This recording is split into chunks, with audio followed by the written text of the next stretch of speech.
সুপ্রিয় দর্শক, এইমাত্র পাওয়া রাতের সর্বশেষ আপডেট সংবাদে আপনাদের জানাই স্বাগতম। শুরুতেই থাকছে সংবাদ শিরোনাম।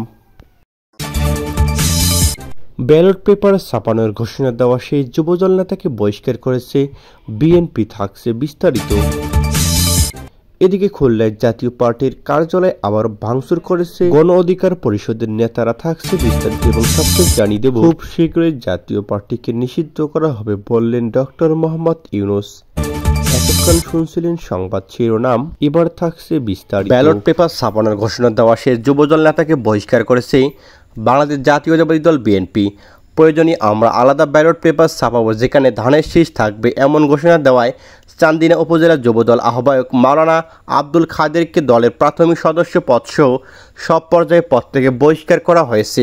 এদিকে যুবদলের দপ্তর সম্পাদক নুরুল ইসলাম সোহেল স্বাক্ষরিত প্রেস বিজ্ঞপ্তি থেকে তথ্য জানানো যায়, জাতীয়তাবাদী দল যুবদল কেন্দ্রীয় নির্বাহী কমিটির সভাপতি আব্দুল মোনায়েম মুন্না, সাধারণ সম্পাদক মোহাম্মদ নুরুল ইসলাম নয়নের সিদ্ধান্তক্রমে এই বহিষ্কারে দেওয়া হয়েছে। তবে এই বিজ্ঞপ্তিতে প্রয়োজনে আমরা আলাদা ব্যালট পেপার ছাপাবো যেখানে ধানের শীষ থাকবে, এমন সুনির্দিষ্ট কোনো অভিযোগ আনা হয়নি। চিঠিতে উল্লেখ করা হয়েছে দলীয় শৃঙ্খলা পরিপন্থী কর্মকাণ্ডে জড়িত থাকার সুস্পষ্ট অভিযোগে কুমিল্লা জেলা থাকার অধীন চান্দিনা উপজেলা যুবদলের আহ্বায়ক আবুল খাদেরকে প্রাথমিক পদ সদস্য হয়ে সব পদ থেকে বহিষ্কার করা হয়েছে। বহিষ্কৃত নেতার কোনো ধরনের অপকর্মের দায়িত্ব দল নেবে না বলে উল্লেখ করা হয়। এছাড়া যুবদলের সব পর্যায়ে নেতাকর্মীদের তাদের সঙ্গে সাংগঠনিক সম্পর্ক না রাখার নির্দেশনা দেওয়া হয়েছে। তবে নাম প্রকাশ না করা শর্তে কুমিল্লা উত্তর জেলা যুবদলের একাধিক নেতা জানান, নির্বাচনে আলাদা ব্যালট পেপার ছাপানোর ঘোষণা সম্পূর্ণ অরাজনৈতিক। তার এমন বক্তব্য দলের ভাবমূর্তি ক্ষুণ্ণ করেছে। চিঠিতে সুনির্দিষ্টভাবে ব্যালট পেপার ছাপানোর ঘোষণা উল্লেখ না করলেও মূলত ওই বক্তব্যের কারণে তাকে দল থেকে বহিষ্কার করা হয়েছে। এ ব্যাপারে সদ্য বহিষ্কৃত চান্দিনা উপজেলা যুবদলের আহ্বায়ক মাওলানা আবুল খায়ের জানান, এখনও আমি কোনো চিঠি হাতে পাইনি। দল যদি আমাকে বহিষ্কার করে তারপরও দলের সিদ্ধান্তকে শ্রদ্ধা জানাই। এদিকে একই প্রেস বিজ্ঞপ্তিতে দলীয় শৃঙ্খলা পরিপন্থী কর্মকাণ্ডে জড়িত থাকার সুস্পষ্ট অভিযোগে কুমিল্লা মহানগর যুবদলের আহ্বায়ক জাহিদুল ইসলাম নাসিরকেও বহিষ্কার করা হয়। প্রসঙ্গত যে গত 16 আগস্ট কুমিল্লার চান্দিনা উপজেলার কঙ্গাই উচ্চ বিশ্ববিদ্যালয় মাঠে ইউনিয়ন বিএনপির কর্মী সমাবেশে বিশেষ অতিথির বক্তৃতায় মাওলানা আবুল খায়ের আসন্ন জাতীয় সংসদ নির্বাচনে প্রয়োজনীয় আমরা আলাদা ব্যালট পেপার ছাপাবো যেখানে ধানের শীষ থাকবে, এমন বক্তৃতা দিয়ে দেশ জুড়ে সমালোচনার ঝড় তোলেন।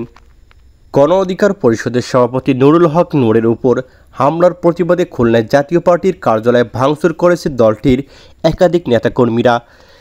এদিকে 3 সেপ্টেম্বর বিকেলে নগরীর ডাকবাংলার মোড়ে কার্যালয়টিতে ভাঙচুর চালায় গণ অধিকার পরিষদের একাধিক নেতাকর্মীরা। এ সময় কার্যালয়টির প্রধান গেট, সাইনবোর্ড ও ভেতরের আসবাবপত্র সবকিছুই ভেঙে ফেলে বিক্ষুব্ধ নেতাকর্মীরা। বিক্ষোভ চলাকালে জাতীয় পার্টির রাজনীতি নিষিদ্ধের দাবিতে বিভিন্ন স্লোগান দিতে থাকেন গণ অধিকার পরিষদের নেতাকর্মীরা। তারা জানান, প্রশাসন এবং জাতীয় পার্টি এক হয়ে নূরের উপর হামলা চালিয়েছে। এদিকে সন্ধ্যায় নগরীর গুরুত্বপূর্ণ ফেরিঘাট মোড় অবরোধ করে ব্রিফিং করে গণ অধিকার পরিষদের খুলনা জেলা ও নগরীর নেতাকর্মীরা।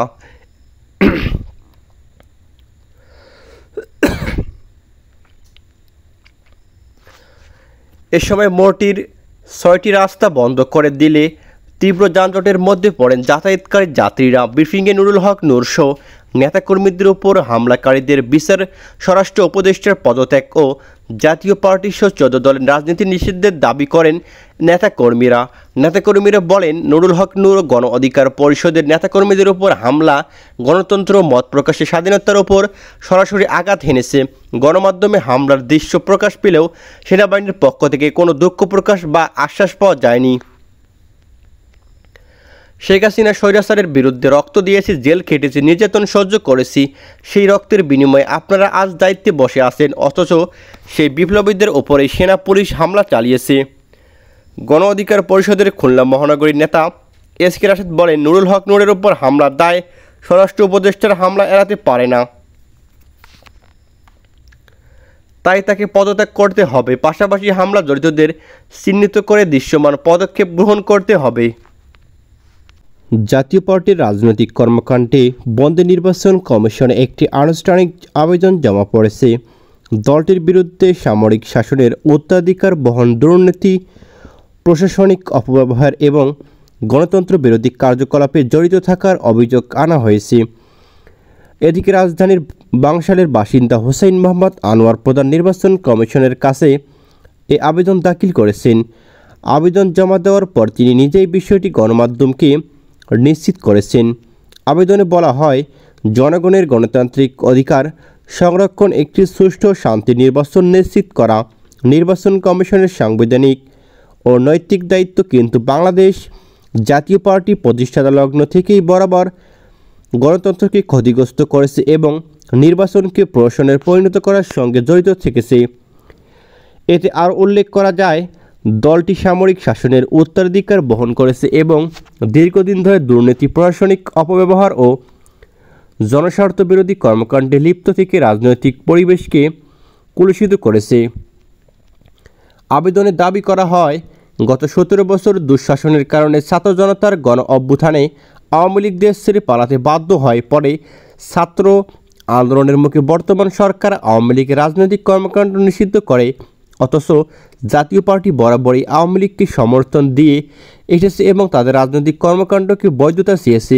সবশেষে আবেদনে বলা হয়, দেশের রাজনৈতিক অঙ্গনকে সুষ্ঠু, কলুষমুক্ত রাখতে এবং গণতান্ত্রিক ভবিষ্যৎ সুরক্ষায় জাতীয় পার্টিকে রাজনৈতিক কার্যক্রম ও নির্বাচনী প্রতিদ্বন্দ্বিতা থেকে নিষিদ্ধ করা জরুরি। এজন্য সংবিধানের আলোকে প্রয়োজনীয় পদক্ষেপ নিতে নির্বাচন কমিশনের প্রতি আহ্বান জানানো হয়েছে।